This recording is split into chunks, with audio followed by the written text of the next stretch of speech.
Welcome, everybody. So glad you're here. We're having a wonderful time on the new journey home. And I'm glad that you came to join me on that journey today. And I want to thank you all for signing up and being here today. And also, I want to thank Julia Widdop for asking me to do this program for her shaman events. It's exciting. And thank you, Julia, for that too. So we want you to all enjoy this meeting, and I want to tell you a little more about myself. I'm Marilyn Redmond, and I have a BA in education. I am on the American Board of Hypnotherapy. I am an international board on the board for regression therapy. I am an ordained spiritual minister for counseling, past lives, readings, mediumship, and healing. I am included in the book Who's Who in America. And my books are distributed internationally to prisons by the Edgar Cayce Foundation, the Association for Research and Enlightenment. I call myself a present-day shaman because I have abilities in healing abilities and also spiritual abilities that when you combine them, do come out to becoming a shaman. I'm a healer, religious leader, counselor.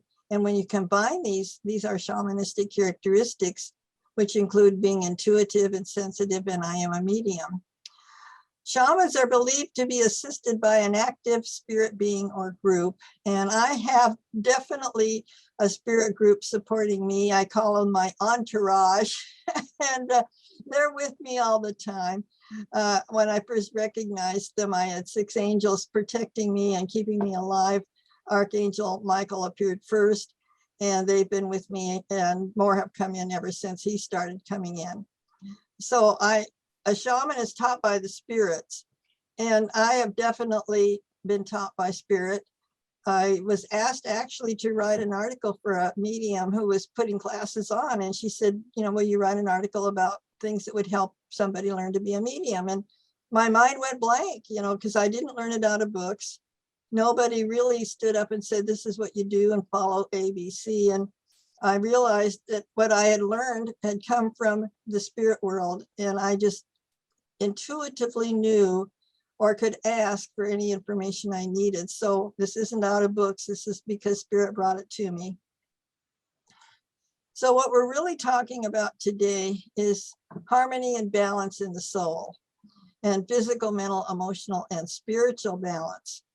Edgar Cayce said, the vibratory force is the active principle all radiates from. That brought a whole new understanding into my dealings and I'm a very curious person, and searching out, understanding what was going on in our lives, that all of a sudden made a lot of sense to me. And if you're familiar with Nikola Tesla, his comment is, if you want to understand the universe, it is energy, vibration, and frequency. So my message reveals how I achieved a consciousness of wholeness, health, and reality, and healing my traumatic life of addictions, mental illness, domestic violence, PTSD, depression, and more. My work offers tools, information, and help to grow beyond disease and difficulties into health and sanity. My 10 books at Amazon, also at Barnes & Noble. I have 176 YouTubes available, and we hope to get this up on YouTube too after the program today. Monthly columns in the Sussex magazine, newspaper actually, which comes out of England, and also the New Spiritual Journal has my articles consistently. I'm teaching, counseling, and do speaking on all the principles of life to move into reality. I love to share the tools for living in the present and not stay in your history to influence your current life. Living in the moment is a gift, and that is why it is called the present. To understand the physical part of our lives, I took this quote from the book of Alcoholics Anonymous, and it says, when the spiritual malady is overcome, we straighten out mentally and physically. And I found that to be truth as my spiritual growth grew and grew, finding healthy ways to have resolution for my emotional and other mental thinking did bring health. And my spiritual maladies were conquered, so to speak, and brought into better alignment, and my mental and physical life came together too. And Edgar Casey's comment is, there are in truth no incurable conditions. And I'm finding out that as you raise that spiritual consciousness into a higher vibration frequency, your mental and other health problems will actually dissipate in the light of God. So there are no incurable conditions. Dr. Albert Schweitzer was a missionary doctor in Africa in the 50s and very well known at the time. I love his quote. It says, it's supposed to be a secret, but I'll tell you anyway. We doctors do nothing. We only help and encourage the doctor within. And that's what really brought it together for me, is the answers come from within us. They don't come from without us. We have to search inside ourselves, and we'll do a little of that today as the program progresses. So that, moving on to the mental part of our lives, the physical will come together when the rest of it is put in order too. Are you ready to step out of the image and into the reality of your life? We have built all kinds of pictures and ideas of who we think we are. And as you come into this meeting today, think of the doors being closed to this room, and your old ideas are behind those doors. Are you ready to leave your old ideas, thoughts, feelings, and life behind?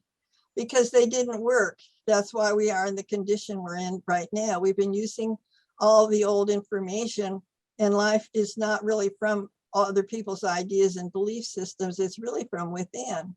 So when you break the patterns of the old thinking, and you will find new worlds, and they will emerge in your life. So you move into a new consciousness, a higher consciousness, a God consciousness. And what I found out is I am a spirit who is extended by essence into a physical vessel.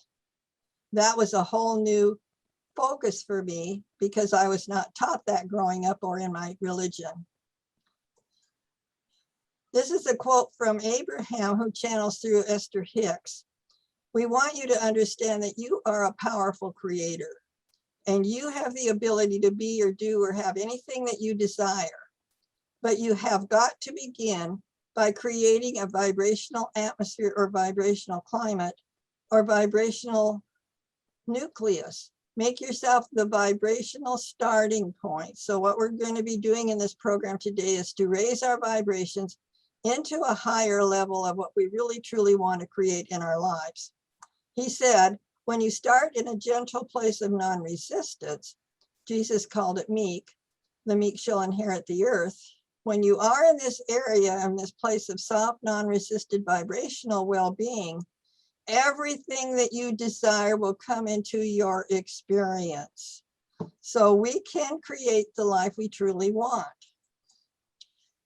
So to explain the vibrational change we're going to go through today, if you're looking on the one side of the chart, you'll see the cycles of vibrations going up from low vibrations to high vibrations. And in the low vibrations is what we've been running our lives from, our ego.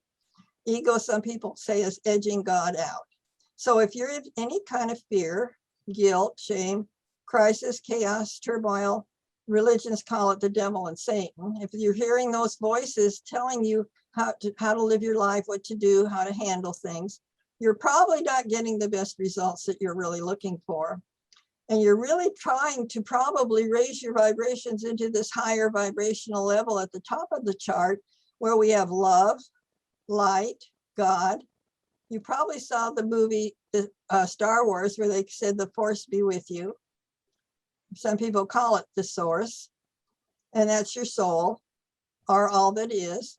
And so we're moving from low vibrations into the high vibrations and into higher frequencies, as Tesla called it. And we're going to move from third dimension, which is our low vibrations, through fourth dimension, which is the transition of moving into God consciousness, so we can move higher into Christ consciousness, which is the highest consciousness. And with that consciousness, there is no disease. That's why Edgar Cayce can say there are no incurable diseases. When we're living in the love and light of God, there's no way you can have darkness, and darkness is separation from God where there is no light. So when you let the light in, open your heart to do that, you can heal those problems that have been in the dark. So if you look on the other side of the chart, you'll see a chart that I created. And as you move up the steps, you might say moving up the stairs into heaven. On the end of each stair is vibrational numbers. And as you go up those vibrational inclines from the stairs, you actually move into higher emotions, higher feelings. And the consciousness inside, what Abraham Hicks was saying is that consciousness inside is going to determine how it happens and manifests in your life. So as you go up the steps, moving higher and higher into the light, your consciousness moves higher into the light of God and dispels the problems that you're having physically, mentally, emotionally, or even spiritually in your life. This chart is in several of my books and available. I could always send it to anybody who'd like it through the email. What we're talking about is moving from no vibrations, no emotions, into having a full set of being emotionally available. If you see the box, you probably know about first dimension, second dimension, and third dimension. And this box is a third dimensional item, but nothing's inside. That's what I was like for years, no feelings. Knock, knock, nobody's home. And so when you have no feelings, you're just running around like, in my case, a robot, so to speak, doing the best I can as a victim. And as you want to move out of that stage, out of that third dimensional state of being fear-driven, you want to move into being in that higher consciousness we just talked about. You have to feel the feelings that were not present. The feelings have to flow out. So as you open your heart and say, I choose to open my heart to the love of God and trust God in all my parts of my life, we then have negative feelings will start coming in because you've unblocked them and allowed those negative feelings to come in that you didn't want to feel. So you might start feeling guilt, shame, hatred, resentments, anger, anything that you just said, oh, well, that was in the past and I don't want to deal with it. Sadly, I'm here to say, actually, those feelings only last a few minutes if you feel them, and then you're free of them. You've cleansed out the past. And so as they leave, you can replace them with love and grace. And in the third box down here, you change those negative feelings to positive feelings by allowing yourself to experience them. And it only takes help sometimes from a counselor that understands this. Sometimes you can do it on your own. I do it in meditation. Dr. Schiller was on the television for years with his church, and he said, change your scars to stars. And most people say, well, I'm changing my lemons to lemonade. So when you get rid of your negative feelings by experiencing them, they will then leave and leave place. You have to let them go so there's place left. There's a void, and the void can then be filled with the presence of God. And that's what we're really trying to experience. So in one of the books, Joel Witten, MD, PhD, wrote a book, Life Between Life. And he said in there is no substitute for personal experience. So trying to evade those feelings actually keeps you from moving higher in your experiencing life. If you want to feel the good things in life, you have to feel the ones that aren't so wonderful too. And so it's a matter of saying, I'm ready to move into that higher feeling. And it's okay because those history things are over. They really didn't hurt me. I'm still here today. And to feel them and let them go is really the smartest thing I can do. So allow your feelings to flow through you for new, better ones. And if you don't, you stay that victim, you stay powerless. God is the power within. Every time we don't allow those feelings to leave, then we've actually stopped being powerful and we give ourselves less power than what we can really create with God's power. And also, as I began to love myself, my relationship with everyone began to change, because what happened is I was sending out those negative energies to my family, sadly, friends. I thought I was being a kind and wonderful person, but until I felt the feelings and allowed them to leave, I really was sending out my old energies, which didn't bring back what I wanted. And I today can actually say that that's what I'm doing it differently. I'm sending out love from my heart instead of my old feelings from the ego. So Dr. Albert Schweitzer says, happiness is the only thing that multiplies when you share it. So love can multiply. That's exactly what happened with the fish and the loaves. It multiplies when you're available to the love that you're inside, and then you extend it to others. God is energy in expansion.